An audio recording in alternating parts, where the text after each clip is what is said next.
Are you listening?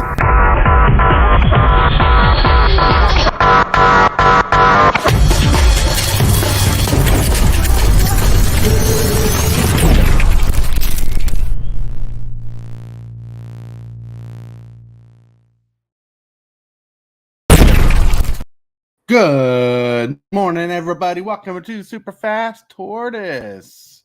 I want to officially welcome you to Super Fast Tortoise, where we are officially sponsored by carnsutopia.com, where you can get sweet Magic Gathering dice bags like this one right here, $45 plus $5 shipped, or this vinyl dice bag, where you can get some sweet lapel pins or customized paintings.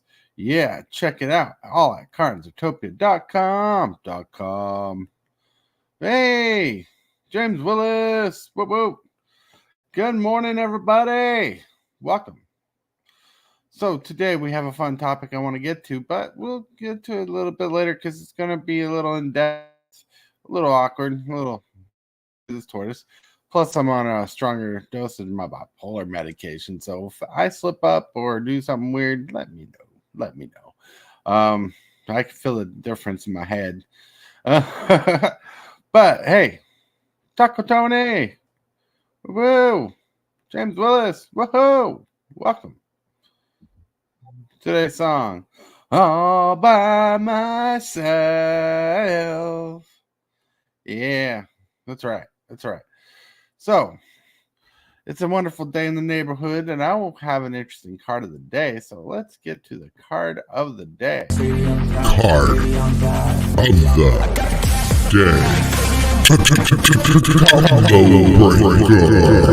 day. Woo! Circle of Despair. This card art is just nasty. I think I just want a copy of it just because the art is so cool and morbid, right? Circle of Despair costs 1 generic, 1 white, 1 black. It's an enchantment. You pay 1, you sacrifice a creature, you prevent all damage to any creature or player from any one source. Ouch. This card is pretty good. It's decent for what it is, but that artwork, man. Ooh, no wonder why Magic back in the day was considered a game of the devil. Look at that. Props to Scott Fisher for making some amazing art back in the day. Whoop, whoop. Oh, yeah, and this is for Mirage, by the way. And pictures of the day. Boom. Coffee. I think it's kicking in. That's a cool little picture right there. Right there. Look at those eyes. Big, buggy eyes. The coffee's kicking in. The second picture I got is when someone talks to you before you had your morning coffee, you just give them this disgruntled cat look. Like, "Rrr. Rrr." Yeah, disgruntled cat. Well, we're here. You're here. Thank you for showing up. Thank you for hitting that like button while you're doing that. I want to thank you for being amazing, right? Amazing. Like I'm just thinking, with the amount of people we got viewing the show, this show. So you're telling me there's a chance?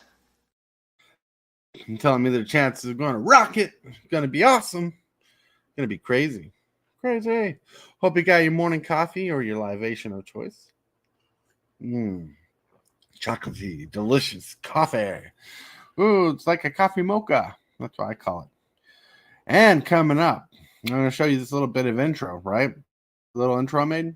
Because if I can find it on the computer, which I should be able to, I'm going to make it part of the giveaway for the future. 1,000 subscriber giveaway. We got a 1,000 subscriber giveaway coming up.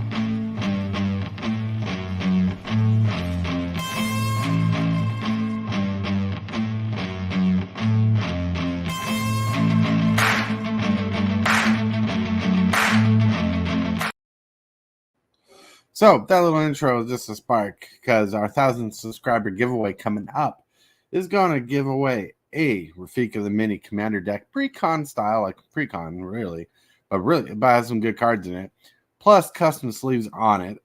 A playmat for 1,000 subscriber giveaway. It's going to be nuts. Then keep in mind that soon, coming up shortly in the near future, we're going to be giving away 2 playmats to subscribers. 2 playmats to 2 different subscribers. Sounds amazing. Sounds awesome. Oh yeah. And it's going to be awesome. Oh man. So I'm excited. The ball. Whoa, whoa. Hey, hey. Do I need a deck list to look at? Well, if you want to share a deck list, you can, but I have a deck set up. Like, if you want to share a deck list. Yep. All right. So, the topic of the day, right? Topic of the day is we lost format discovery. And what else, right? We lost the format discovery Magic the Gathering. Well, it's more just hand-fed to us now. Want to look at commander cards? There are sets and precons out there that are great for your beginning journey, right? Want to play modern? Well, there are sets and decks for that too. As much as we love reprint and format sets, how much of our discovery has been taken away from us? The ability to discover those hidden gems, those diamonds in the rough, has been taken away from us, and now are cherry-picked just for us. Is it worth it to have a fan-made format to be defined or upgraded on purpose by the company? Fans made a format, companies taking advantage of it. Or should we go back to the natural discovery things where we go play standardized sets, fun sets, and when we found a set card that was good for like Commander or Modern, we tried it out and discovered that it was good, right? Do you remember breaking a card by accident or discovering a broken combo? Or even a janky broken combo, or finding a random win condition? Let's talk about this. So, back in the day, and there weren't really commander-based products out there like Commander Masters or whatnot. In the newer Theros standard set, I found a broken combo that I'd love to reimagine as a 3-piece jank combo. I had Sunbond in there. It says whenever you draw a card, you gain a life. No. Whenever you draw a card, put +1/+1 counter. Sunbond says whenever you gain 1 life, put a +1/+1 counter on target creature. Right. Then I had Fathom Mage. It says whenever a +1/+1 counter on it,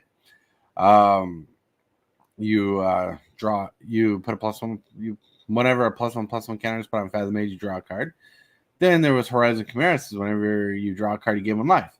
So with Sunbond and Horizon Chimera, every time you gain life, you put a +1 counter on target creature. Sunbond, that's an enchantment aura, is on Fathom Mage.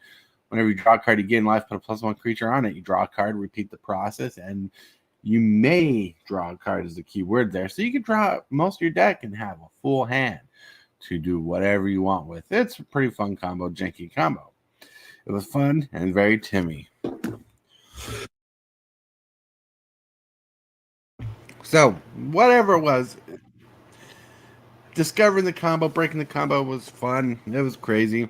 There were cards in the format that supported the deck. Like, there's a Sphinx card that you could discard cards with the same name and draw 4 cards. That made the deck really fun, really exciting. Right? Well, we kind of not fed that anymore. That we're not...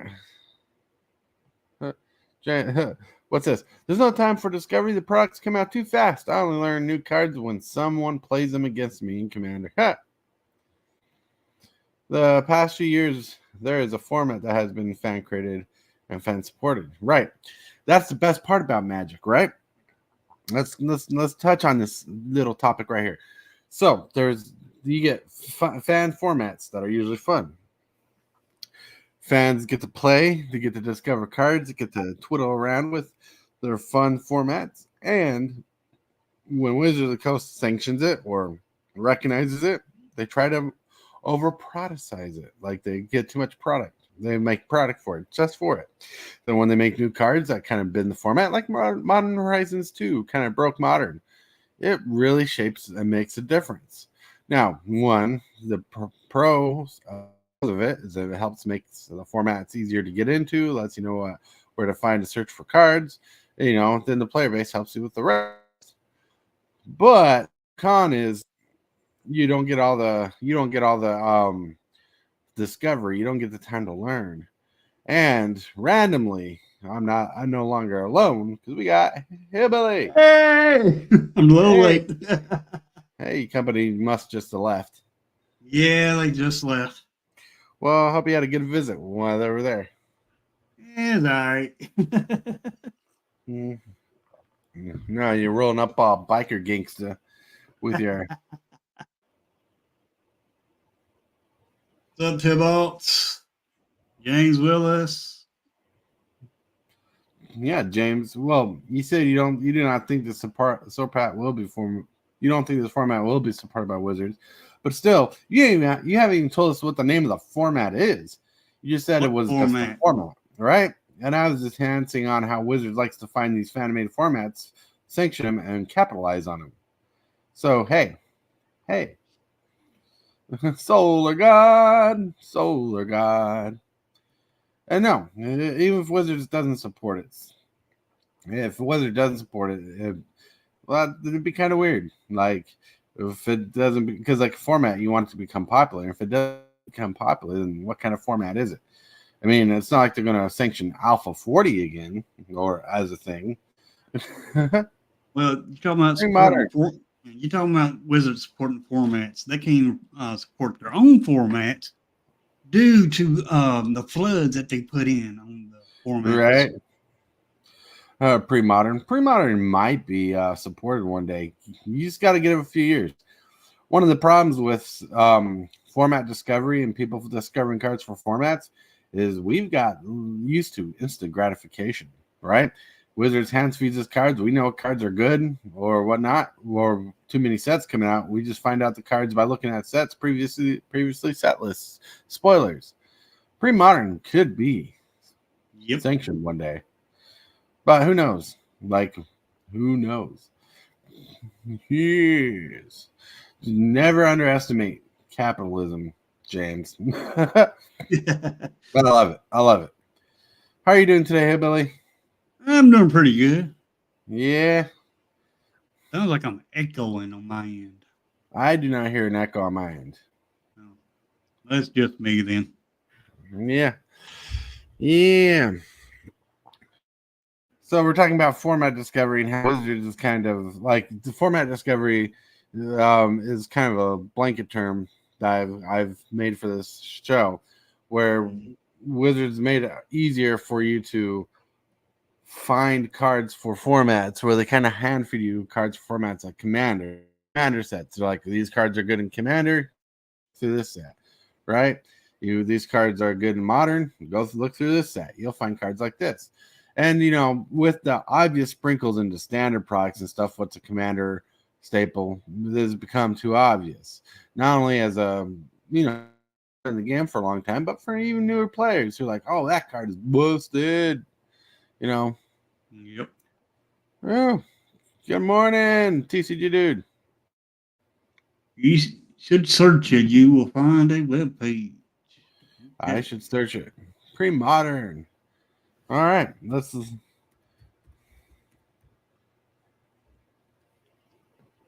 I didn't know it was a pre-modern format.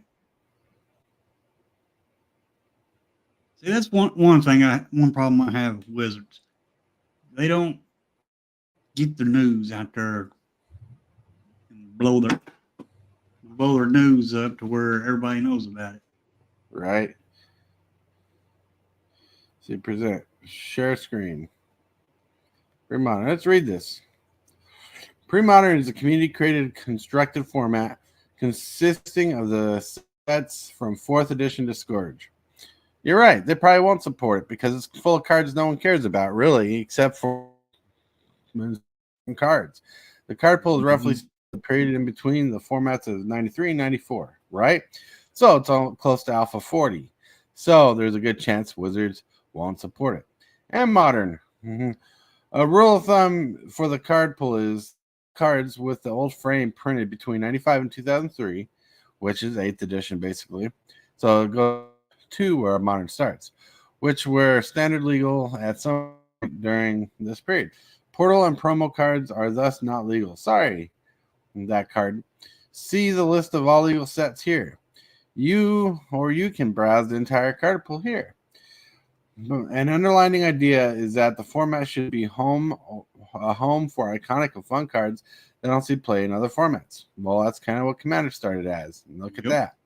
Either because their relative power level has withered over time or because they are not tournament legal due to their interactions with newer cards. Survival of the fittest and Vedrine are in Legacy, powerful. In line with this idea, some cards are dominant in other formats are banned in pre-modern, like Brainstorm, Force of Will. In order to leave room for other cards prosper and to make the format distinct from others, see this deck gallery or the blog or inspired start with a new from scratch. Pre-modern was invented in 2012 by Martin Berlin.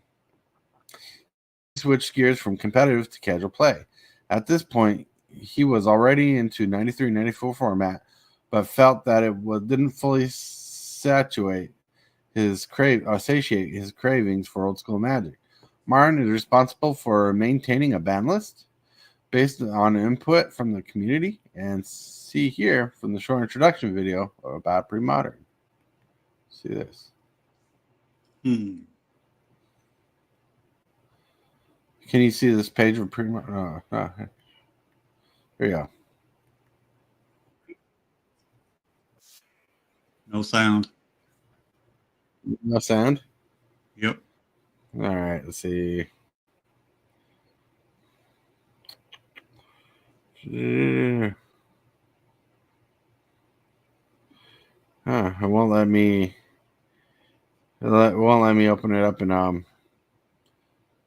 YouTube. Whatever. Oh, done. Yeah, pre-modern seems really good for those people who love those older formats. Yeah. Well, this ain't Wizards doing this or somebody else? No, this is community fed. It's kind of like how Commander started.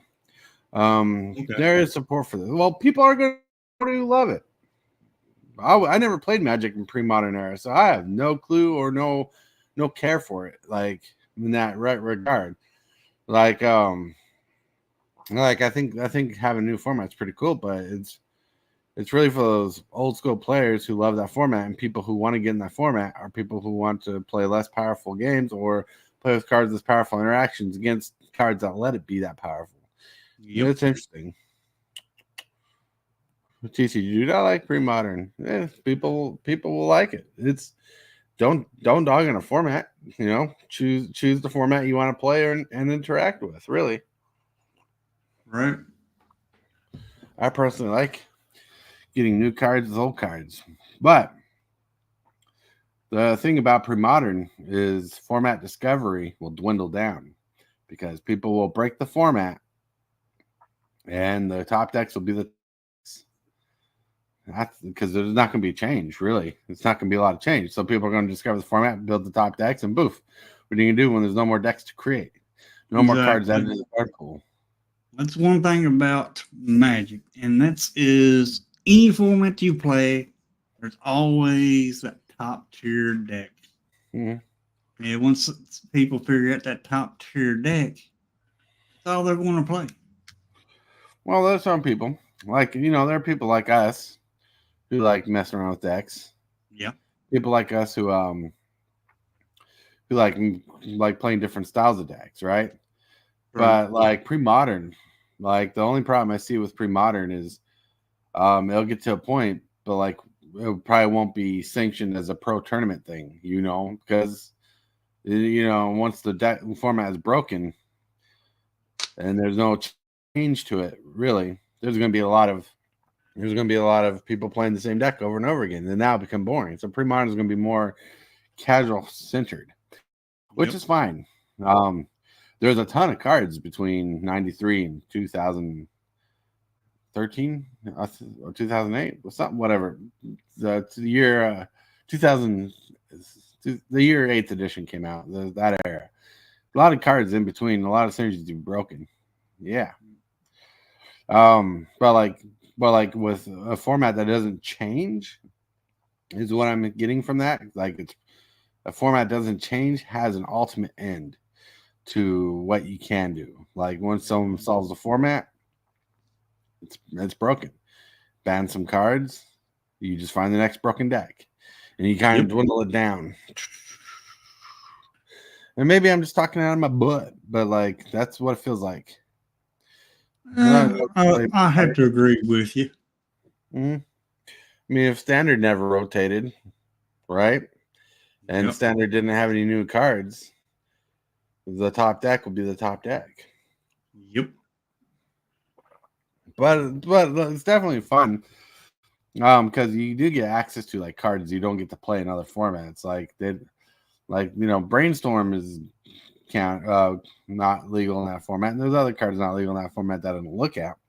But it looks like it's a fun format to play around with because maybe there's a fun Simic deck, maybe a fun Orzhov deck that could be fun.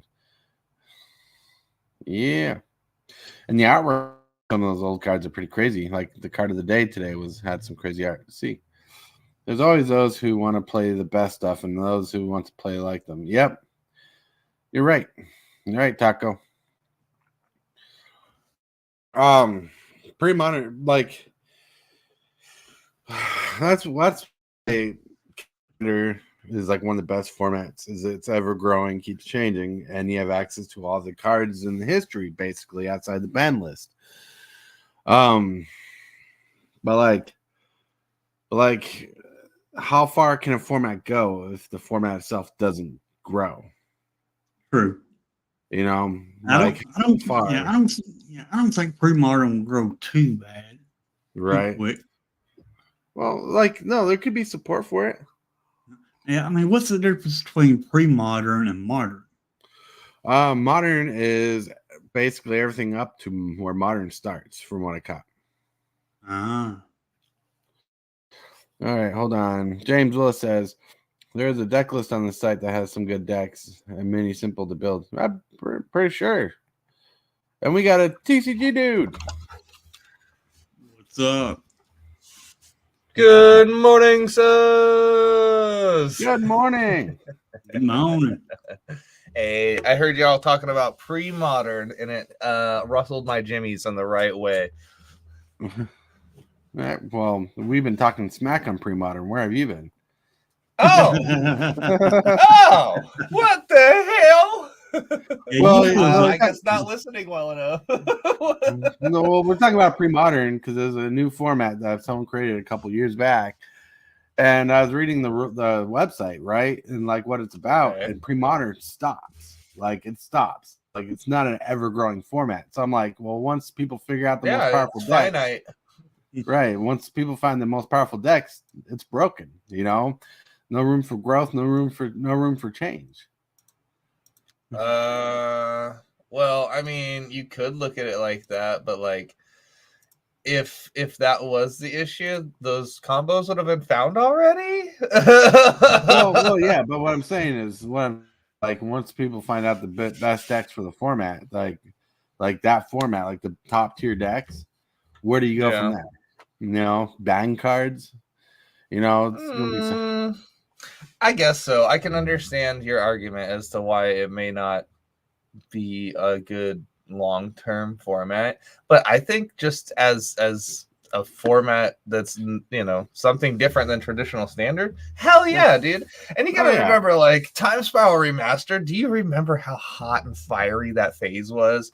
How much everybody wanted those boxes, no matter how many Amazon workers were cutting them open and stealing your retro frame foils. People bought those boxes because retro frame hype. And to actually have a whole format built around that, bro. Right. Bro. Yeah. Oh, no, don't get me wrong. I love the idea of a new format. And I love like a format with older ideas, like instilled into it. But like maybe because like I'm on a new medication right now, so my brain's thinking a little differently. And the first popped up when I was reading the pre-modern requisite is it's finite. There is an end to it. Someone's gonna break it. Like whenever people break it, build the top tier decks. There's not gonna be really a tournament for it, right? Because once you have if you have like a pro tournament for it. Okay. I mean, what about arcade games? What does the name Billy Mitchell ring any bells? Yeah, the cheater. Yeah, exactly. So like these arcade games are finite technically, and people have been playing them for decades and willing to, go to extreme lengths to make records for them because they're that fun and engaging and just, cool. So I don't know. I think No, it is cool. Like the it is fear, right? cool. My brain The just tore fear, huh? my. It is cool. My brain just tore down the format right away, like thinking, well, it's finite. It's not You growing. It's not judged it so changing. quickly, my friend. James Willis, I guess I'm a weirdo, and I'll just keep it to myself. No, don't. It's not a weirdo thing. Look, it's more of a nostalgia thing, right? I mean, I started an old Ravnica. You know how much I'd love to go back to old Ravnica and play it, like how I'm trying to build my cube, trying to fix it to be more Ravnica style. It's just the things we love. We're not dogging on you. We're Right. not dogging on that. I mean, come on, build your favorite Goblin deck from back in the day. Build your favorite Elf deck from back in the day. Build the things you love, play the things you love. Bet you can't guess this Pringle. It's a doubling season. No, I'm kidding. Evolving Wild. Oh, I forgot. My keyboard is so loud. I got that fancy mechanical razor on sale at Freddy's some time back. It was like over $100, and I got it for 50. I was like, nice. Well, I don't know about y'all, but like I've gone through several different keyboards, and usually I'll have the 10-digit pad on the right hand side because playing World of Warcraft and posting items on the auction house, I want to be able to just the numbers. But they've since like completely changed their whole system, and in order to get more like space on my desk, I've done away with the 10-digit pad. So yeah, man, got me a nice small keyboard. What do you prefer? Do you like a big keyboard? Well, I like my keyboard the same size. It's like this big. Nice. They do sell. Well, my keyboard is on my laptop, so I can't go in my keyboard. No, I have to like. There's mine. I love it. Nice. I see the blue, You the know, red, and the you- green lights.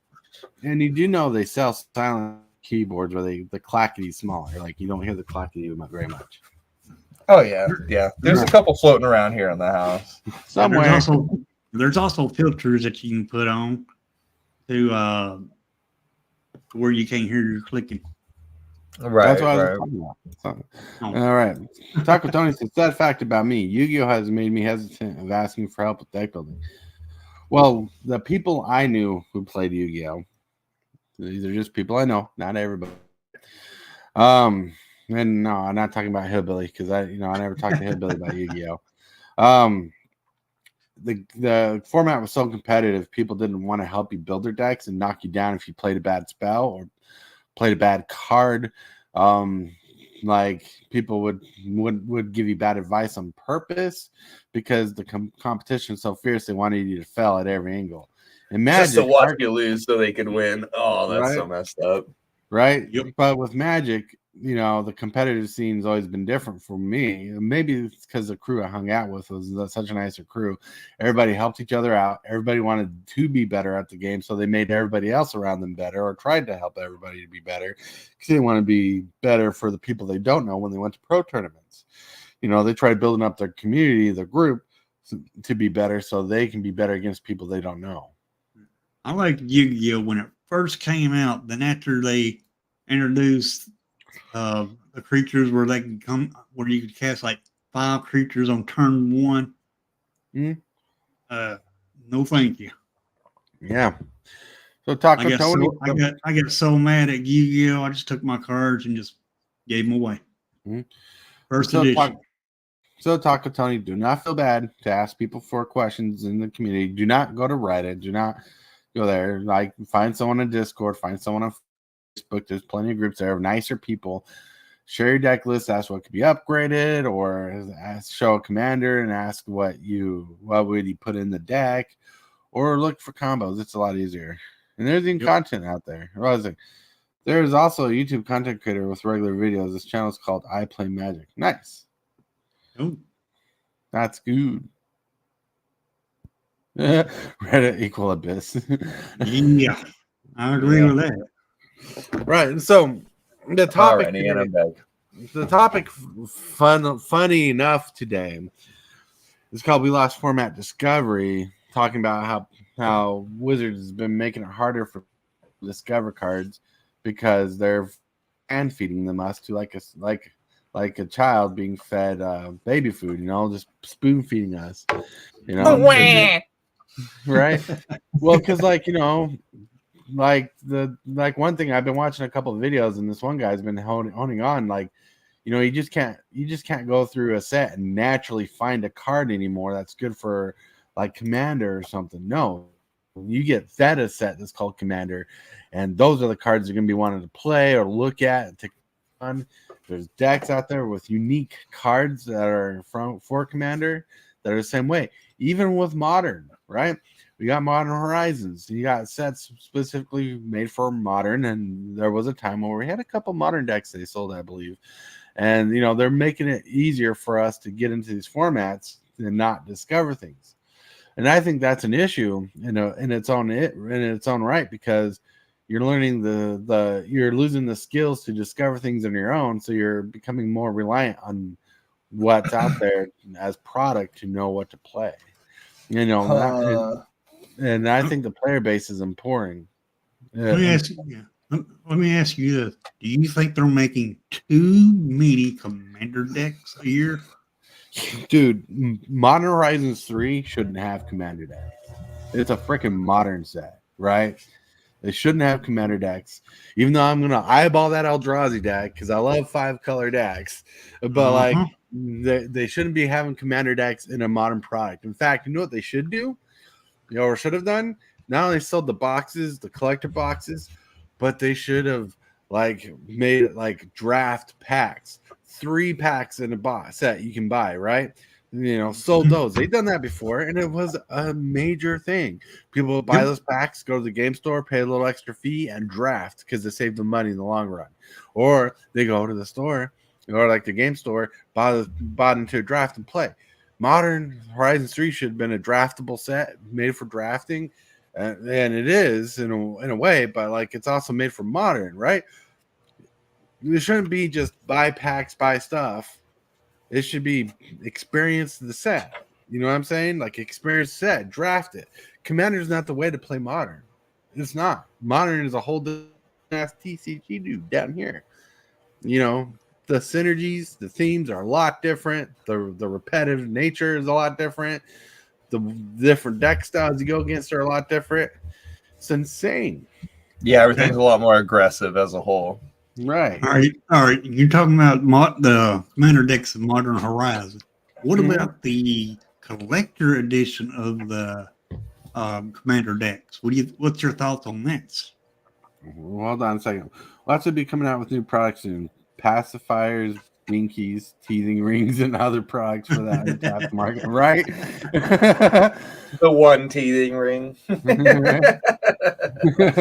And to answer the 101, to answer your question, Hillbilly, because why not is probably what they were asking themselves in the boardroom meeting. If we can bling it out, we can bling it out. Yep. Maybe with the success of Warhammer doing so well and people buying out the decks and the foil decks, they're like, let's try this again. God, I'm going to be eyeballing the Eldrazi deck. Me too. I mean, the search foiling is really cool, man. I can't even lie. The Doctor Who, we were fortunate enough to get, I think, 2 collector's packs of Doctor Who. And, I didn't get any big money winners, but of what I did get were playable, flavorful, throwbackable, and those surge foils. Oh, my God, man. They have a shine amongst themselves that are a totally different league than most other Magic foils. I hate to say it. Nice. Well, I mean, do you guys like the surge foils? I haven't really seen a surge foil up close, to tell you. I haven't seen one in person. No, I've never owned a surge foil. Oh my goodness! Wait, somebody help this guy. I've seen them, but not actually owned one myself. But I have seen them, and they do look nice. All right. Well, you dorks. Maybe I'll send you a Surge Foil token or something for your birthday. Woo-woo. Dude, that means I gotta wait a whole nother year then. No, well, Jack Black it. Dr. That's Tony, right, I Dak own Black. one. Actually, 2 Surge Foils. Nice. Ooh, Cool. so I did cover the Cards Utopia in the beginning of the thing. It is halftime show where I normally cover it again, but I've been slacking on the halftime show because there's things in the background that I'm considering. So be careful with that. Like, not be careful, but like just know that the things are working and spinning in the wheels of tortoise while I'm adjusting to these new meds. Yeah, like we were having discussions last couple days saying, one of the things that got us, 2 things that got us into Magic back in the day was, 1, you had $3 booster packs, and 2, the format was a whole thing to discover. Before Commander, because I was playing Magic before Commander, not as long as other people have, but I started playing when Ravnica came out. Like during that whole era, like Onslaught was legal, Mirrodin was legal, a bunch of broken sets were out, and Standard and Type 1 were like the to-go formats, and it was fun to discover what cards are good in Standard, and Standard's still a discoverable set, but you really need a compass, a thesaurus. You need a compass. You need a what's an itinerary? More like it, an itinerary of what sets are standard legal, what sets are not standard legal, whatever, to know what kind of stuff to get into. You need a legend that Thank helps you. you map out. That's the word I was trying to sets. think of. The compass, and was why I mentioned the compass. Is a legend. Yeah, you need a legend. James Willis, packs $3. I remember packs being $1.29. Ooh. That's back in the day. Well, you want to talk about Commander? That's my next Commander that I'm going to try to build on. A 5-color Commander. Yep. General Teferi. Nice. Ally deck.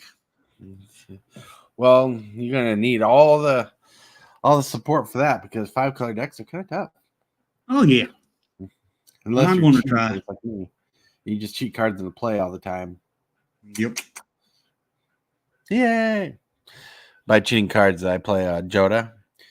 My 5-color deck makes all spells cost 1 of each color. Like true cheating. Like I got 3 dinosaur decks. Jodas is my first one. But no. So like not only do you need a legend for sets and stuff like that, but standard gives you some discoverability to find out what cards are good in modern. But for us older players who are used to this kind of stuff, we kind of know what cards are good already. So instant gratification is kind of our thing because we kind of figure things out right away. But also we continue on to different products like Commander products. Commander doesn't touch modern, like straight Commander products like Commander prints. They touch Legacy though, and no one plays Legacy really much anymore, which is why pre-modern is the next go-to thing. I think Legacy is too expensive to get into, too aggressive of a format. So pre-modern is a good casual entrance fee, an entrance game, whatever. And I think pre-modern will see it, but discoverability, once you mapped out everything in Commander, which will always continue to grow, then power creep seems to be creeping, which is fine. Things are going to change and just keep aggressively going that direction. But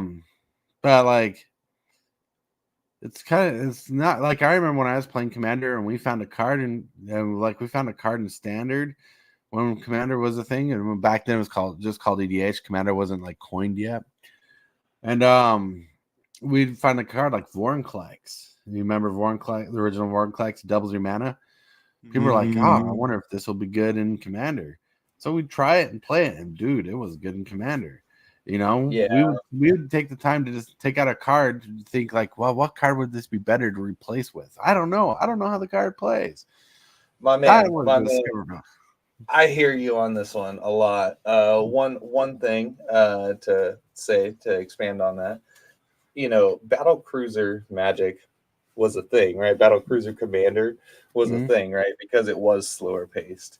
And in a comparison to a different sport like skateboarding, there was a time before Tony Hawk did the 900 at the X Games, right? And just like the evolution of doing tricks, right? I don't know. I used to like skateboarding and BMXing back in the day, right? So like thinking of different moves and tricks and jumps and being creative like that was just a part of the process and a part of the game. You know what I'm saying? And as those things happen and were shared and told, that shared knowledge became a thing. And just like science, it's grown and expanded upon. So that's how Magic has been, because it's like over 30 years old. Right. Well, let me let me take what you just said and break what I'm saying into two pieces, right? You were a biker, you were a skateboarder. You were learning the tricks and you were learning things that you could do for the first time, right? And this was before things were set when Tony Hawk was out, right?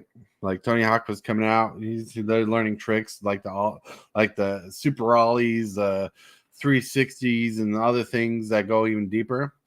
Now you got an Olympic level sport. Now you know the stuff you should be able to do, and the way your mind changes is what can I do to how can I do this. And then in the format, that's kind of what goes on. Is it changes the discovery from what will be good in a commander deck to, okay, now I got to compete with this in the deck. How am I going to, in other people's decks, how am I going to do this based off the cards that are given to me in these spoonful decks? I mean, come on. In Modern Horizons 3, we got a new Emrakul that's going to have to be contended with. Like, here's a trick with Emrakul, right?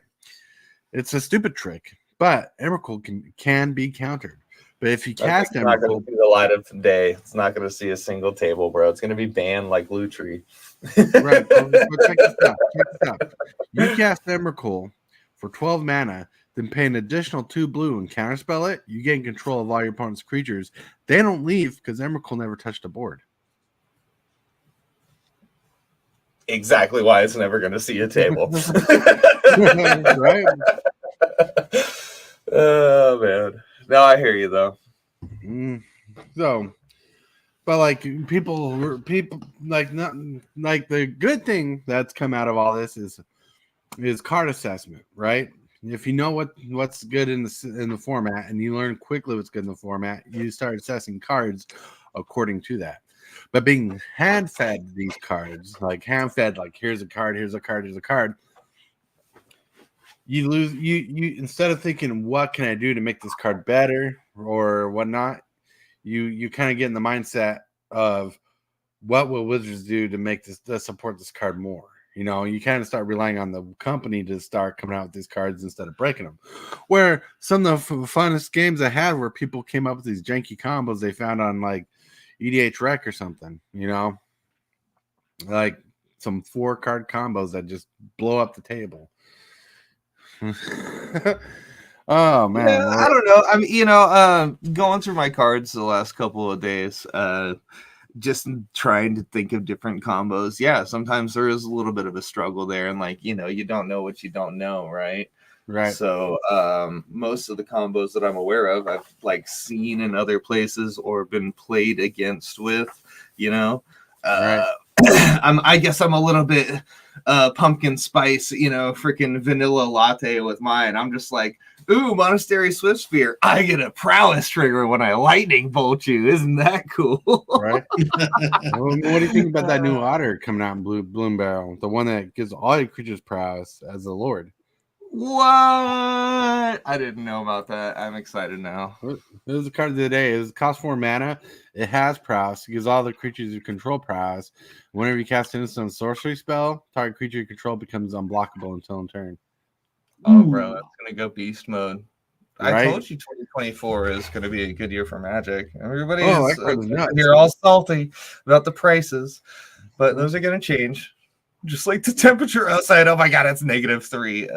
Oh my lord, -3. Ooh, Wish me luck, boys. Ooh, yeah. you're not going Oh, outside. man. You're not going outside a lot today at all. No, thank God I work inside. This is I may have a my job may be kind of crap, but at least it's inside. Inside the warmth. It smells like Yeah. food. I bet you wish you'd trade temperatures with me. It's 45 here. Perhaps. Oh, James with the dad joke of the day. You ought to show the card. Oh, Oh yeah, is it still on the list? Yes, it is. Boom, right there. Ooh, Riptide Rogue. Otter Rogue. Oh my god. That's insane. That's gonna be so busted. Mm-hmm. It's gonna be fun. Like, I want to copy this for my cube. Mm-hmm. The other like you play a spell and all your creatures get the +1/+1 pump. Jeez. Wow. Then every time you cast a non-creature spell, that was instant sorcery, but non-creature spell, so you can cast a planeswalker, an enchantment, right? Whatever. And you can make a creature unblockable. You're disrupting combat math. Hardcore. Mhm. Ooh. No, it's crazy. Yeah, I dig it. Thanks for letting me know about that one. I'll have to mull that one over for a deck build. What's up? Just woke up. Still trying to recover from the sickness. Oh, I'm sorry, dude. Get better from your sickness. But hey, we're just chilling, chatting right now. TCG dude. Morning, Captain Waffles. Hey, you know, that guy should join the show sometime. All right. So I don't like that guy. right. You are by far the worst YouTuber I've ever heard of. But you have heard of me. Right. Yeah. Even your future self has heard of you. That's right. I still, you know what, man? I low-key am sad that I wasn't present for the roundtable that day. I wish I would have caught that live, but I did skim through the VOD, and that shit was funny. Yeah, I didn't know. I didn't know if how late you were working that day or not, so I did it just to hope that you were there. Right. I was like 2 hours out from clocking off at that point. So Right. no hopes. I mean, low key, I probably could have like tried to sneak my way in with a little Bluetooth headset or something, but I don't know. You know, I'm kind of greenhorn on deck, Right. so I don't want to step on toes. You know what I'm saying? Mhm. Yeah. You know what? I need to clear off some of these cards from my list. Let's go through some cards that we've covered in the last month and so. Look, we've had Ancient Bronze Dragon. Ooh. Nice. He's got holes in his wings. Yep. Can we go back to that for a second? I just removed it. Damn it. It's okay. Yeah, Signal the Clans. Fun tutor. Ooh. Ooh. Delete overlay. We have this. Oh, my bad. That last one was pretty good if you're running a Madness deck. Yeah. Well, no. What Madness? No, you don't. Yeah, because you discard. Because you do, right? You put them on the bottom. You stuff them back into your library. Oh, never mind. Yeah. Double negative. Counter up to 2 target spells. This is good for countering Cascade. That's why this was printed in the set with Cascade. But boom, I had no idea about that. That art is super cool. It is cool. It's old school and pretty awesome. So let's see, because when this spell came out, counter up to 2 target spells, people were like, how does this work? Well, when someone casts a spell with Cascade, you counter the first instance of the spell and the Cascade effect first, because the Cascade goes off before the spell is fully on the stack. So you can counter the spell and the spell that's being Cascade at the same time. That's why this card was good. But no, well, it's only a 40-cent foil on Card Kingdom. I'm about to buy them all out. No, I'm just kidding. A card that Hillbilly needs for his vampire deck. Drowsy Monument.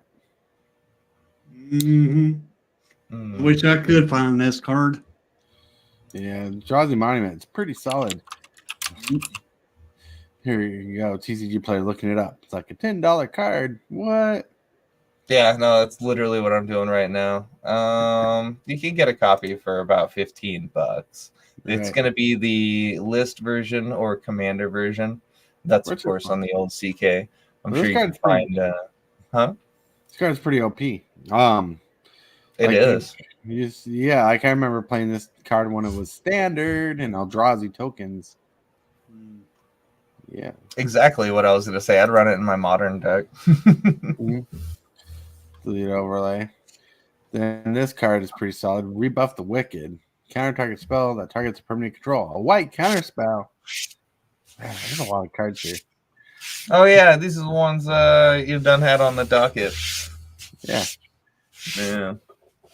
I'm just You know what I did do yesterday, my friend, is I actually set up a card camera area so I can finally join in on a Commander game once in a blue moon, or even do a little 1v1 challenge in pre-modern, maybe. Yeah, pre-modern. There's my favorite planeswalker. Yeah. Soren? Yeah, Impervious Bloodlord. Yep. Now he's yeah. deleted. Is that your favorite, like Soren specifically, or is Soren just? Oh, okay. Just my favorite Zorn. Really, my favorite Soren is the original Soren that drops your opponent's life to 10. I get it too. Heck yeah. Oh, generosity. Yeah. Delete overlay. Here's a card that I was showing you a type that cards people complain about enchantments, but they never run these cards specifically that say destroy all enchantments. So, like, there's plenty of these out there. Green ones, white ones that say destroy all enchantments. People complain about enchantments too powerful, but like a 3-mana uncommon sorcery will destroy all enchantments is insane. Oh man, there's a lot of these. It's completely insane, as the nitpicking nerds would say. Ultra Zombie. This is what TCG looks like on Friday nights after his first few drinks. Yeah, perhaps, bro. Not too far off, actually. Right? Not kidding. This card used to be super powerful back in the day. This was from original Ravnica block. Pretty insane. Just showing off cards as I'm deleting them. Wasting time. Shrine of Limitless Power. Being upkeep. Yeah, that was just a good one. There's a lot of these cards. So I was inspired the other day, just thinking about different YouTube content, and I was thinking to myself, you know, it'd be fun is if we did some sort of like card trivia. You know how they have like bar trivia or whatever. We could theoretically do that. Of course, we'd have to have certain parameters, like be on cam, right? No phones in hand type thing. To look up answers, but yeah, dude, I think that we could totally do some sort of Magic trivia, and that would be really fun. Do like make an episode of the type thing out of that. Yeah, it doesn't have to be does that sometimes. Yeah, I can't remember their channel, but like they don't all like they do trivia every once in a while, but like it's like these people in the blue room that's like. And there's this guy who's really good at trivia, and there's this guy who's always asking questions, and they do little competitive matches. Yeah, can't remember the name of the channel. The Young Deathball. But yeah, no, that's a fun idea. Like you know, like how Tabletop does name the card, get the card. Oh yeah, that's kind of cool. Yeah. Sometimes I feel like they let that one drag on a little too long. He doesn't put a limit to the number of questions, and it low-key makes me feel like it's one of those just Instagram reels that keeps you hooked in. And I'm like, son of a biscuit, why am I watching this? Right. I know he's gonna guess it eventually by the process of elimination. Yeah, there's people who didn't guess it. All right. That is true. That is true. But not dogging on Kitchen Table at all. Actually, I like those guys over there. That May the Zoo Be With You is a pretty decent podcast. Oh, they do pretty good. Like, you want to start a podcast with me, Tortoise, and give them a run for their money? They're really good at what they do. Yeah, we could try. But they're really good. Like the difference between their podcast and my podcast is they don't do their podcast every day, so they got time to set up everything and get all their site sources and everything, all the sources cited. You know, maybe there's something to be learned from that. But anywho's, guys, I gotta actually. That's just a theory. I got a jet. I actually got work here in like, I don't know, 45 minutes. So I gotta take off, guys. Thanks for having me. Love to talk pre-modern. Seriously though, because like it's a format that I discovered through the pandemic, but heard nobody talking about in the various circles I'm in. So if anybody's interested, just at me on the old Twitters at TCG dude, and we can talk deck lists and maybe 1v1s. Well, have a great day at work, TCG dude. Have a great day. Thanks. Adios. Adios. See ya. And for all of you out there, we're going to end the show right here. But first, we're going to play this clip. The deck of the day is brought to you by Red Cub Leather. High quality leather deck boxes and merchandise. Customizable options are available. The link is in the description box below. Woo! I want to thank everybody for showing up, being awesome, talking pre-modern formats and all that jazz. You guys have a wonderful day. Thank you for watching. Shockwave! What is your command, Megatron? Subscribe for Magic the Gathering and other content for evil fun. Fear not, Megatron. Cyber